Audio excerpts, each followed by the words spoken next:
Hey everybody, my name is Nikki Woods and I am the CEO of Nikki Woods Media. And I was part of traditional media for a long time, for 20 years. And now I help authors, speakers, experts, and entrepreneurs get the visibility they need so that they can create the business that they love and generate the revenue that they want. And I do that mainly through using traditional media.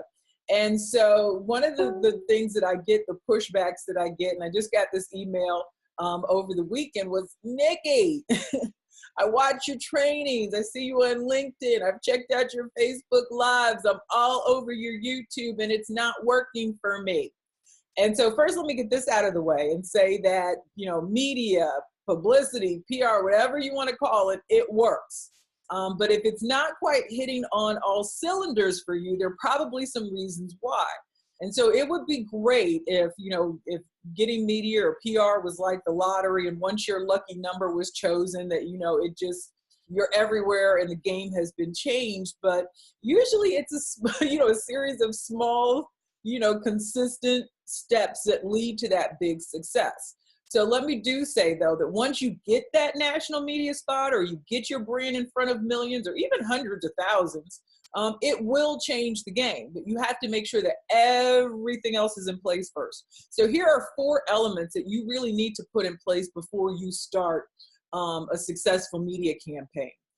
So the first one is that you and I don't know if it's 4 or 3, but I'm going to tell you what they are. The first one is that you need to have an effective website. So when people land on your website, are they taking action, the action that you want them to take that will enable you to build relationships with potential clients and customers? And this should go without saying that your website should be friendly for all devices. It should be very mobile friendly, since that's how people are checking you out most of the time. But you have got to have an effective website. People, it's like the big elephant in the room. It's like, I'll Google a client and I'm like, hello, where's the website? And some people have either been told they don't need a website or, whatever reason. You need to have an effective website. One, it needs to be mobile friendly, as I said earlier, but the biggest piece of it is that you need to be able to funnel people that hear your interview into some kind of client pathway so that at the end of the day, you're converting them into a customer. So that's that.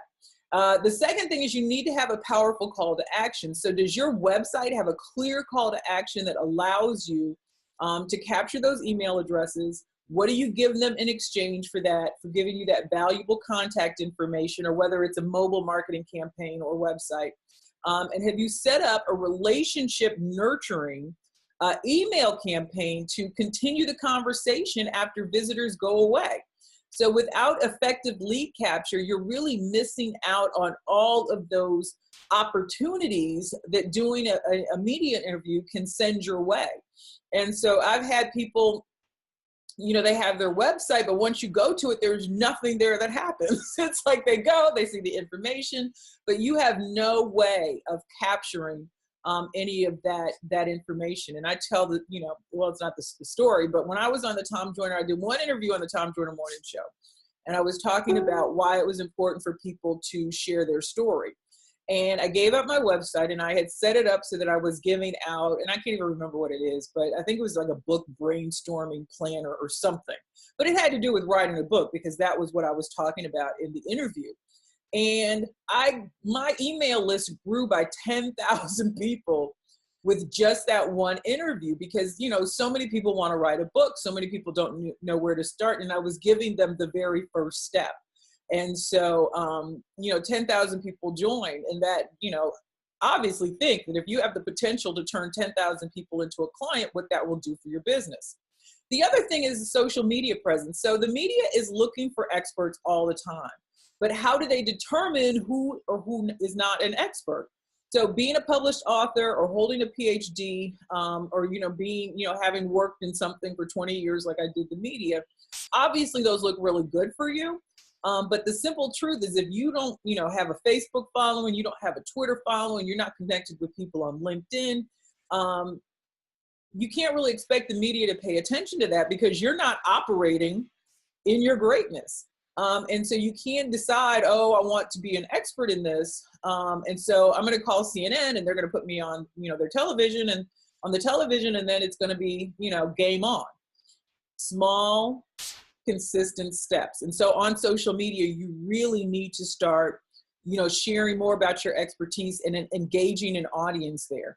So those really are 3 things that you can do today to really start to build a successful media campaign. And if you've tried and there are things that aren't hitting, then those may be the reasons why. So I'm doing actually a free publicity webinar this Thursday. It's called How to Crack the Publicity Code. And if you'd like to come, I would love to have you. Just comment me down below and I will hook you up with an exclusive invite. It's going to be a lot of fun. You're going to really enjoy it and you're going to get a lot. And it's time to really change the game when it comes to media. So thank you so much. And I will talk to you guys. I'll talk to you guys soon.